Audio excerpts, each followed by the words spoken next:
O milionário recusou ajuda a um rapaz, mas não sabia que voltaria a ver o seu nome Lisboa. Restaurante exclusivo na Avenida da Liberdade. Jantar fechado de beneficência. Câmaras, jornalistas, investidores, empresários. Na mesa central estava Ricardo Vale, 49 anos, fundador de um dos maiores grupos de construção do país.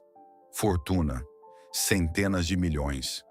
Ele não gostava de pedidos públicos, gostava de números, contratos, controlo. Naquela noite, era patrocinador principal de um fundo de apoio a famílias com tratamentos médicos complexos. Depois do discurso, aproximaram-se dele com um rapaz de cerca de 13 anos, magro, casaco escuro, uma pasta nas mãos. "Este é o Miguel", disse a organizadora. "Ele quer dizer-lhe algumas palavras." Ricardo assentiu, frio. "Diz." O rapaz abriu a pasta. A voz tremia, mas manteve-se firme. "A minha mãe precisa de uma cirurgia. Trouxe os documentos. Disseram-me que o senhor pode decidir." O salão ficou mais silencioso. Ricardo olhou para os papéis, mas não os pegou. "O fundo tem regras. Existe uma comissão. Existe um procedimento. Disseram-nos que sem a sua aprovação..." Ricardo interrompeu. "Eu não tomo decisões sob pressão, muito menos diante de câmaras." Alguns convidados desviaram o olhar. Miguel apertou a pasta. "Eu só peço..." "Pedir tem a sua forma correta", respondeu Ricardo seco. Através do canal oficial, virou-se para a organizadora. "Leve-o daqui. Este não é o lugar para histórias pessoais." As palavras soaram firmes, controladas, frias. O rapaz não respondeu. Fechou a pasta e saiu. A música voltou. As conversas retomaram. O jantar continuou. Ricardo prosseguiu como se nada tivesse acontecido. Ele não sabia que poucos dias depois voltaria a encontrar aquele apelido num contexto completamente diferente. 3 dias depois do jantar, Ricardo recebeu um relatório da equipe de comunicação. Monitorização de imprensa, redes sociais, menções públicas. Entre os anexos havia um vídeo curto. O momento do jantar. O rapaz, a pasta, a frase "Pedir tem a sua forma correta." O vídeo começava a circular, ainda sem escândalo, mas com comentários. "Frio demais. Beneficência ou marketing?"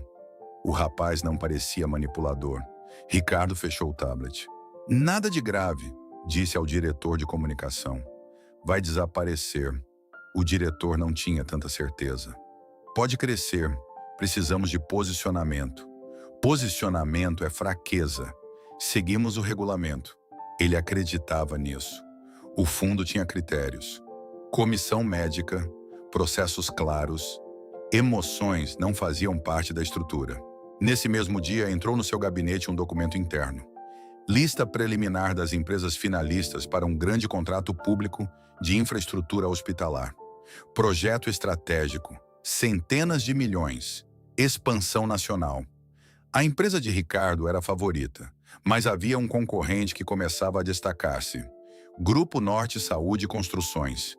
O diretor executivo chamava-se André Martins. O apelido pareceu-lhe familiar, mas ignorou. Ricardo focava-se nos números.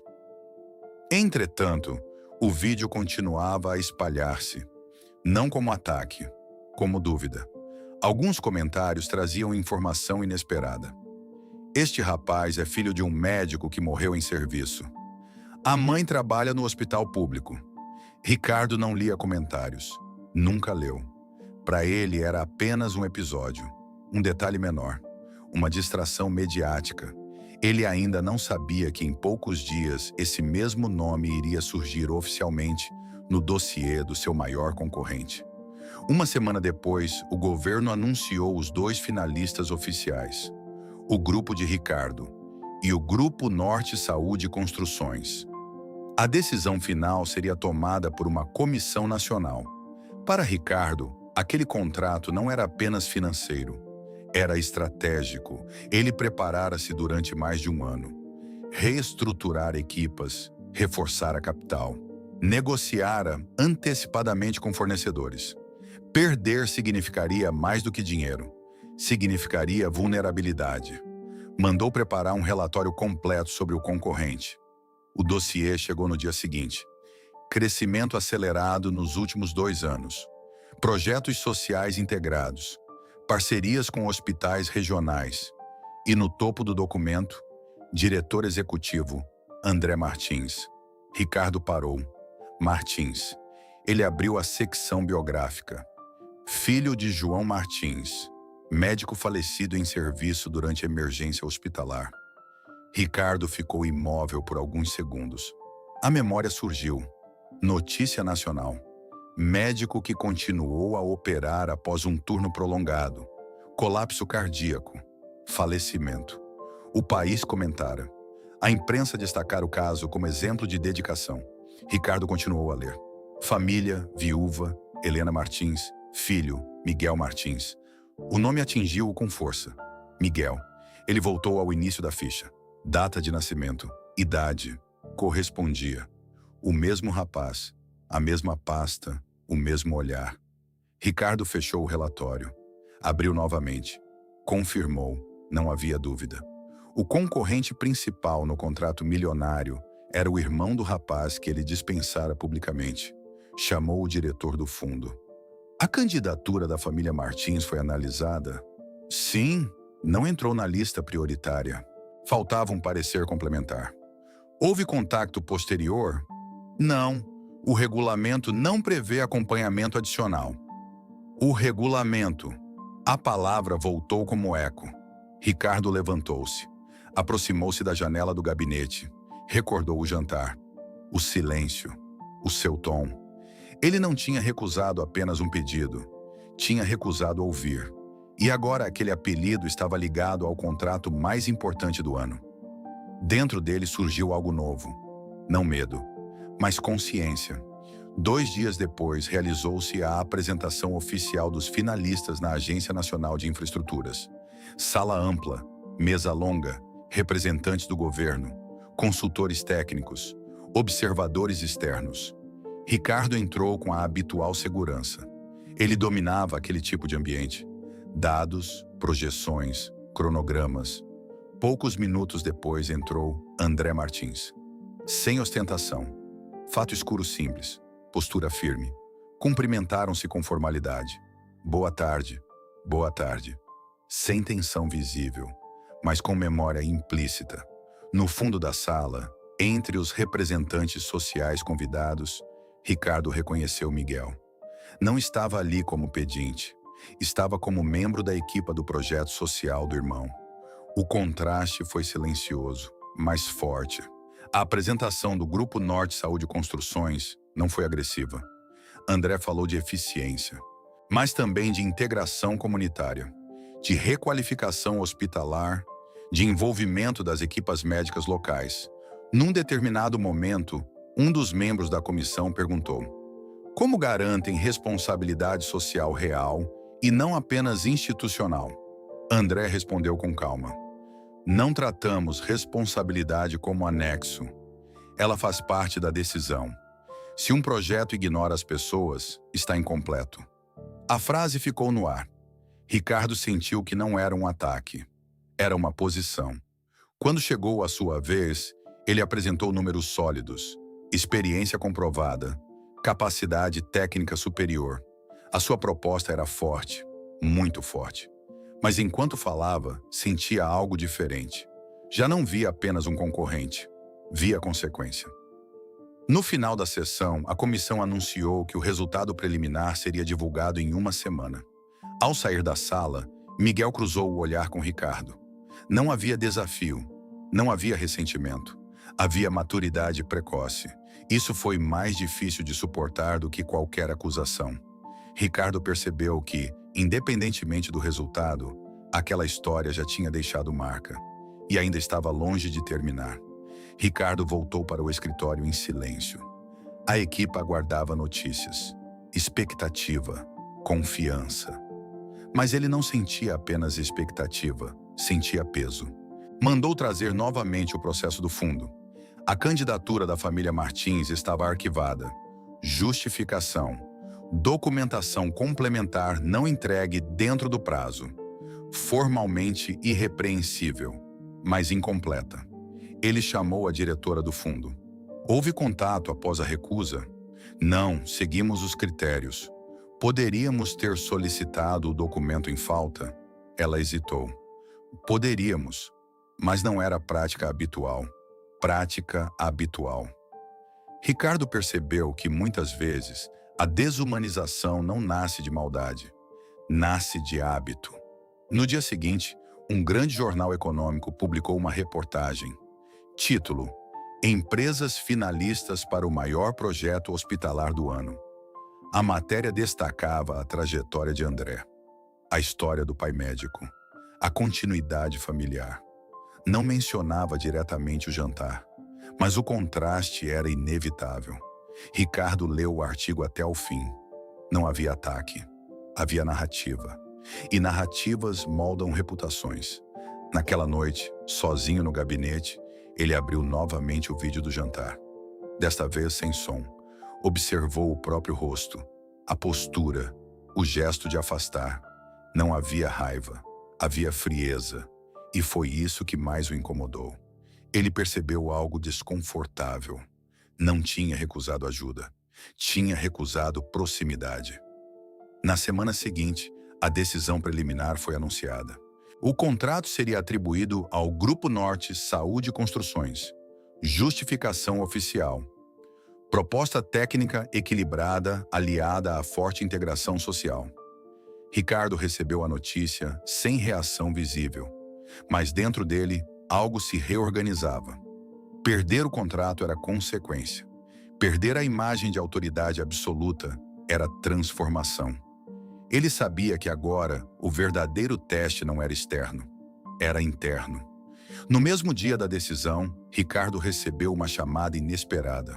Era o presidente da Associação Empresarial Nacional. Ricardo, a perda do contrato não é o problema. O problema é a percepção pública. Que percepção? Que és eficiente, mas distante. Que és estratégico, mas frio. Ricardo não respondeu de imediato. A palavra voltou. Frio. 2 dias depois, o Ministério da Saúde organizou a cerimônia oficial de lançamento do projeto vencedor. Ricardo recebeu o convite formal. Poderia ignorar, enviar representante, fingir indiferença, mas decidiu comparecer. O evento foi realizado num hospital regional, numa zona onde o pai de Miguel tinha trabalhado. Sala simples, profissionais locais, famílias, nada luxuoso, nada encenado. André falou primeiro. Agradeceu a equipa. Falou do pai. Falou de continuidade, sem dramatização, sem exploração emocional. Quando Ricardo foi convidado a dizer algumas palavras, o ambiente tornou-se expectante. Ele subiu ao palco sem pressa. Nem sempre ganhar significa estar certo, e nem sempre perder significa falhar. Alguns olharam com surpresa. Às vezes, perder obriga-nos a rever decisões. E isso também é progresso. Não houve pedido de desculpas explícito. Não houve referência direta ao jantar. Mas a mudança era audível.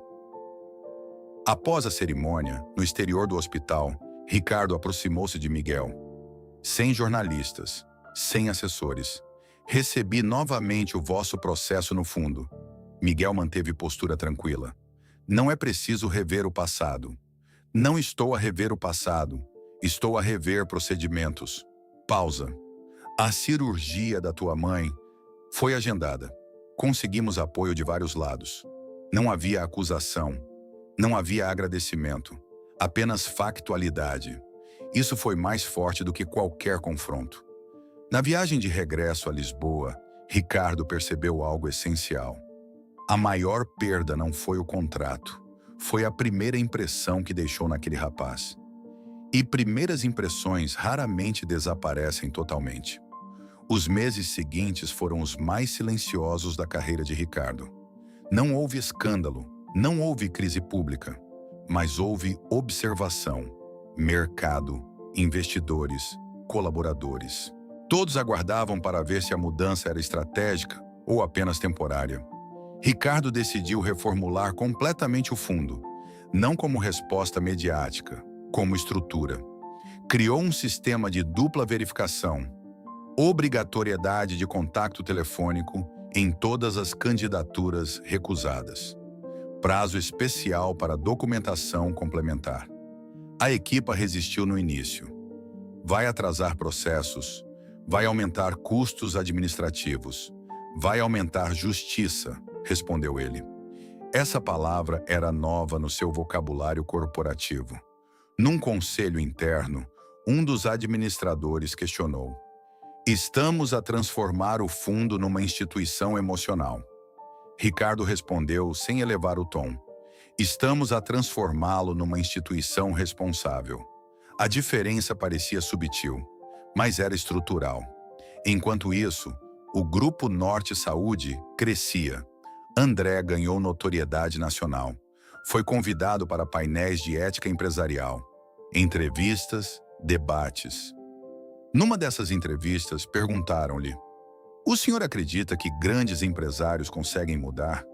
André respondeu: "Só muda quem aceita que pode ter estado errado." A frase circulou. Não mencionava nomes, mas era inevitável a associação. Ricardo viu o excerto. Não sentiu ataque, sentiu desafio. Alguns investidores começaram a questionar se Ricardo estava a suavizar demais a liderança. Um grande fundo estrangeiro enviou mensagem clara: "Precisamos de sinais de assertividade." A sugestão implícita era reduzir iniciativas sociais para recuperar margem. Ricardo convocou reunião extraordinária. "Se reduzirmos responsabilidade para agradar investidores de curto prazo, voltaremos ao ponto inicial." "E se perdermos capital?" questionaram. "Capital recupera-se. Credibilidade não." A votação foi apertada, mas a decisão foi manter o rumo. Numa noite, sozinho no gabinete, Ricardo percebeu que o conflito já não era externo, era interno. Antes, ele lutava para provar poder. Agora lutava para manter coerência. E essa luta era mais difícil, porque ninguém a via, ninguém aplaudia. Mas era ali que a verdadeira transformação acontecia. Um ano depois do jantar, Ricardo já não era visto da mesma forma, nem pelos outros, nem por si próprio. A empresa mantinha resultados sólidos, menos agressivos, mas mais estáveis. Alguns chamavam isso maturidade, outros fragilidade. Numa reunião estratégica, o diretor financeiro apresentou proposta para encerrar uma filial regional deficitária. 110 funcionários, se encerrarmos agora, limitamos prejuízo. Ricardo olhou para os números. Racionalmente fazia sentido. Antes teria decidido em minutos. "Que alternativas temos?" perguntou. "Redução parcial, requalificação, mas custará mais no curto prazo." Silêncio. A palavra voltou à sua mente. Curto prazo. Ele sabia que muitas das suas decisões passadas tinham sido tomadas assim. Desenvolva um plano de transição. Não encerramos imediatamente. Primeiro avaliamos impacto humano. Alguns administradores trocaram olhares. "Estamos a gerir empresa ou emoções?" murmurou alguém. Ricardo respondeu com firmeza: "Estamos a gerir consequências." Na mesma semana, o fundo recebeu nova candidatura. Não da família Martins, mas de um hospital periférico onde o pai de Miguel tinha trabalhado. Projeto de formação para jovens médicos. Ricardo aprovou a parceria sem publicidade, sem comunicado de imprensa. A mudança já não precisava de palco. Num evento acadêmico, Ricardo foi convidado a falar sobre liderança. Um estudante perguntou: "Qual foi o maior erro da sua carreira?" A sala ficou expectante. Ele não desviou. "Acreditar que estar certo é suficiente." A frase não tinha explicação pública, mas tinha história. Na saída do auditório, Miguel aproximou-se. Já não como filho de alguém, mas como estudante de gestão. "O senhor fala diferente agora." Ricardo respondeu com leve sorriso. "Levei tempo a aprender." "Às vezes o tempo é caro." Ricardo assentiu. "Sim, mas pior é nunca pagar o preço." O diálogo foi breve. sem dramatização. Mas ficou claro. A história não era sobre rivalidade, era sobre crescimento. E ainda não tinha chegado ao último capítulo. 2 anos depois do jantar, o mercado já não comentava o episódio, mas a indústria começava a sentir mudanças. Várias empresas passaram a rever os seus fundos sociais, criaram mecanismos de revisão, contactos adicionais, transparência pública. Alguns analistas chamaram isso de efeito dominó silencioso. Ricardo nunca anunciou reforma setorial, mas o seu modelo tornou-se referência. Entretanto, surgiu nova pressão. Um consórcio internacional entrou no mercado português com estratégia agressiva, preços baixos, execução rápida, sem compromissos sociais adicionais. Alguns investidores de Ricardo enviaram mensagem clara: precisamos competir com a mesma intensidade. Numa reunião tensa, um acionista afirmou: estamos a perder oportunidades por excesso de cautela. Ricardo respondeu com calma: não estamos a perder oportunidades. Estamos a escolher que tipo de empresa queremos ser. Isso é filosofia. O mercado é concreto. Exatamente. E o mercado também aprende. A tensão cresceu. Pela primeira vez, surgiu a hipótese real de parte dos investidores abandonar o projeto. Nessa noite, Ricardo ficou sozinho no escritório. Observou a cidade iluminada. Lembrou-se da frase que dissera no jantar: pedir tem a sua forma correta. Hoje percebia algo essencial. Não era o pedido que o incomodara. Era a perda de controlo. Ele não reagira ao rapaz, reagira à exposição. E essa consciência foi desconfortável, porque revelou algo mais profundo. O problema nunca fora regra, fora ego. Dias depois, a decisão dos investidores chegou. Um fundo estrangeiro vendeu participação. A imprensa noticiou: Ricardo Vale mantém estratégia social apesar da saída de investidores. Alguns interpretaram como fraqueza, outros como firmeza. Mas Ricardo sentiu algo diferente. Pela primeira vez, a pressão externa não alterou a decisão interna. Ele já não estava a provar nada a ninguém. Estava a alinhar-se consigo próprio. No final daquele trimestre, os resultados financeiros surpreenderam. Menor crescimento, mas maior estabilidade, menor volatilidade, maior confiança institucional. Um relatório independente concluiu: a empresa demonstra modelo sustentável de longo prazo. Sustentável. A palavra parecia simples, mas significava maturidade. Num jantar privado com outros empresários, alguém comentou em tom irônico: então agora és o empresário ético? Ricardo respondeu sem irritação: estou a tentar ser consistente. Não havia arrogância, não havia defensiva, apenas equilíbrio. E talvez essa fosse a mudança mais difícil de medir. No início do 3º ano após o jantar, Ricardo recebeu um convite inesperado. Conferência Nacional sobre Ética e Liderança Empresarial. Painel principal. Transmissão em direto.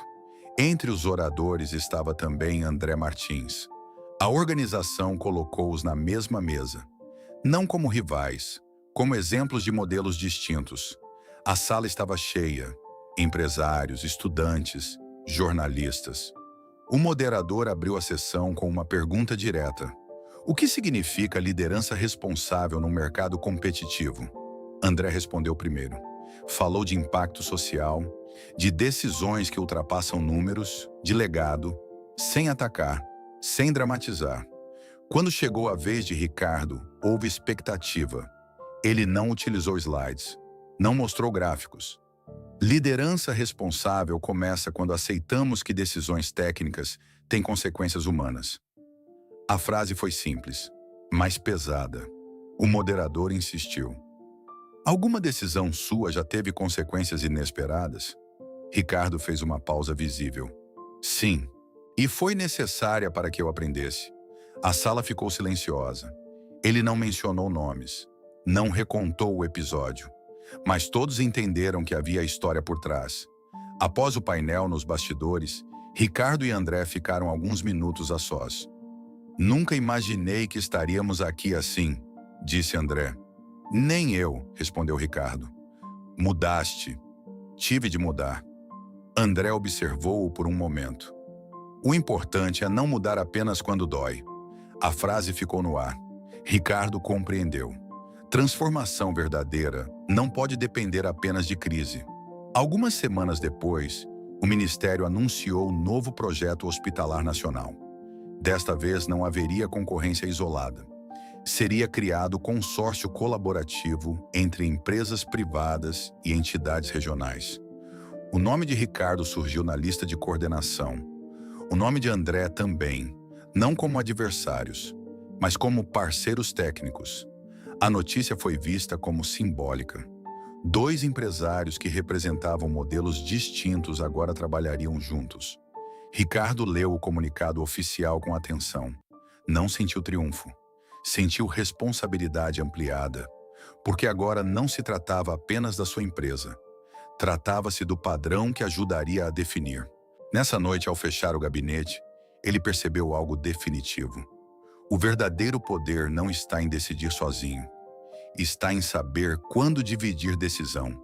E isso ele não sabia naquela noite no restaurante. O consórcio começou a trabalhar meses depois.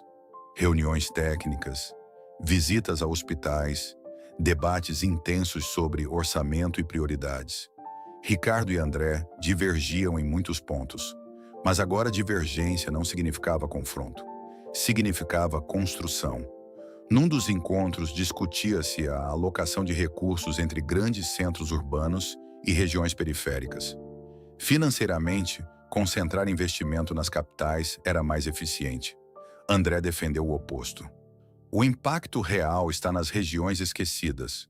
Alguns membros do conselho argumentaram: o retorno é menor, o custo é maior.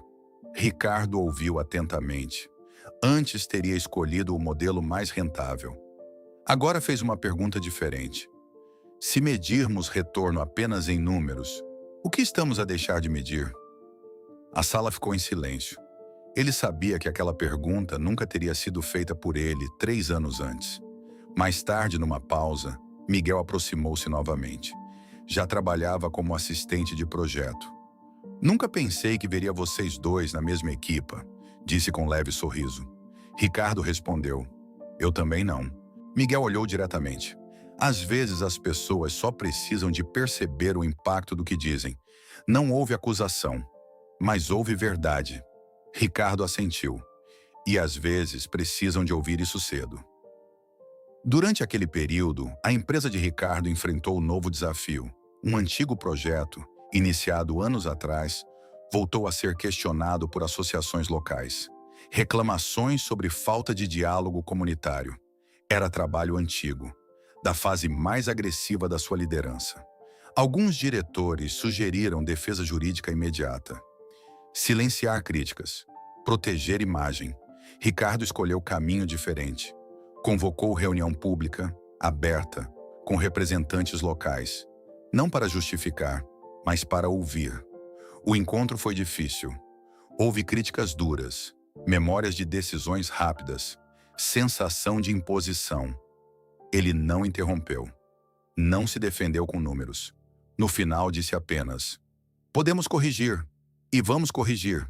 Esse gesto teve menos impacto mediático do que o jantar de anos atrás, mas teve impacto real. Ricardo percebeu então algo fundamental. A mudança verdadeira não se prova num grande discurso.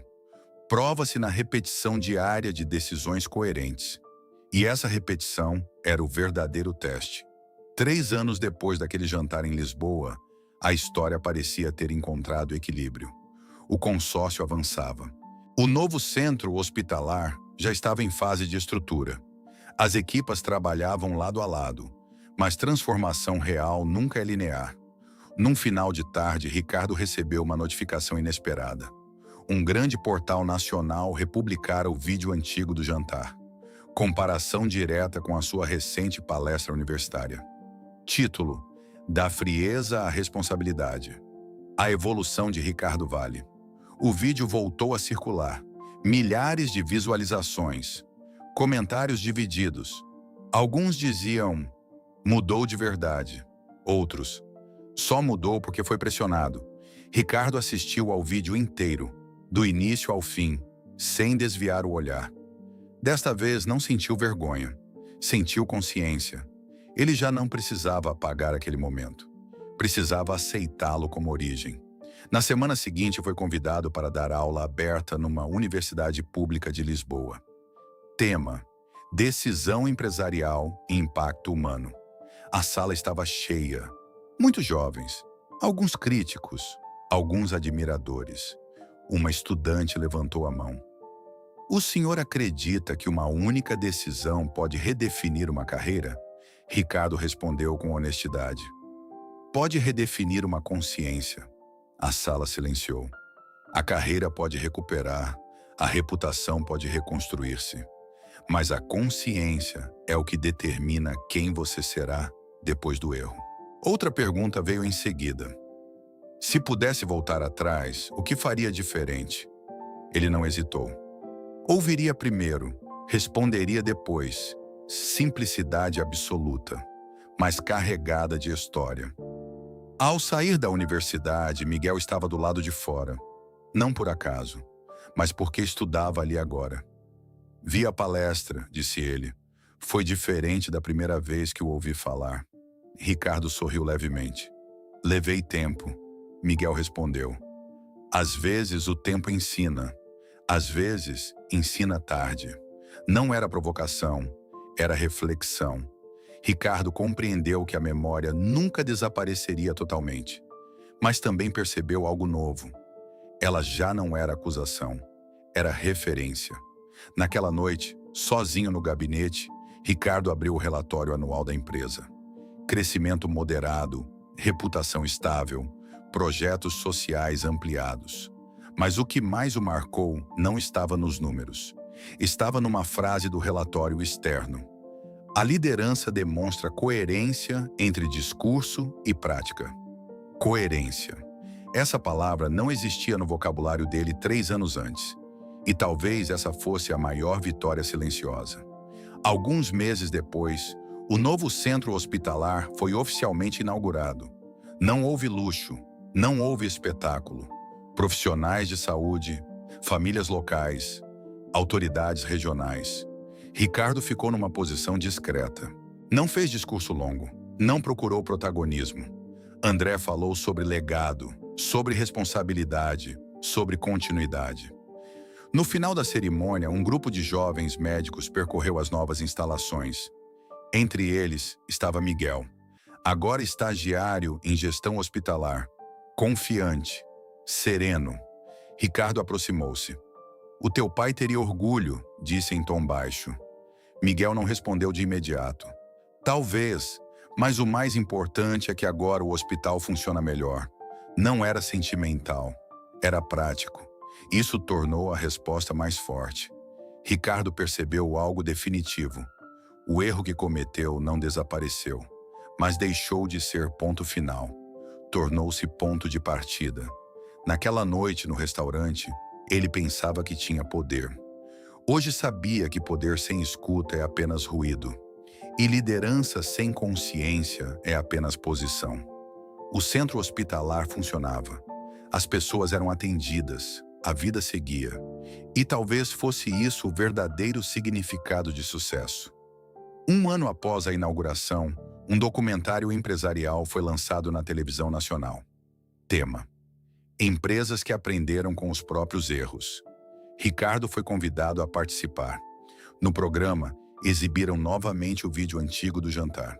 Depois mostraram imagens atuais. O hospital em funcionamento, as equipas, os novos projetos sociais. O jornalista perguntou: o que aquela noite representou na sua vida? Ricardo respondeu sem dramatização. Representou a diferença entre estar certo e estar consciente. E se aquele rapaz não tivesse aparecido? Ricardo fez uma pausa. Eu talvez continuasse eficiente, mas não seria melhor. A entrevista foi transmitida em horário nobre. No dia seguinte, centenas de mensagens chegaram ao fundo. Empresários jovens, gestores iniciantes, pessoas comuns. Não pediam dinheiro, pediam conselho. No final da semana, Ricardo recebeu uma carta simples, sem logotipo, sem formalidade. Era de Miguel. Não foi a perda do contrato que mudou tudo. Foi a sua escolha depois da perda. Ricardo leu a carta 2 vezes e percebeu algo final. O momento que quase manchou a sua história acabou por redefini-la. Não porque o mundo o perdoou, mas porque ele decidiu mudar quando ainda podia. E às vezes, a maior vitória de um líder não é vencer os outros, é vencer a própria versão anterior.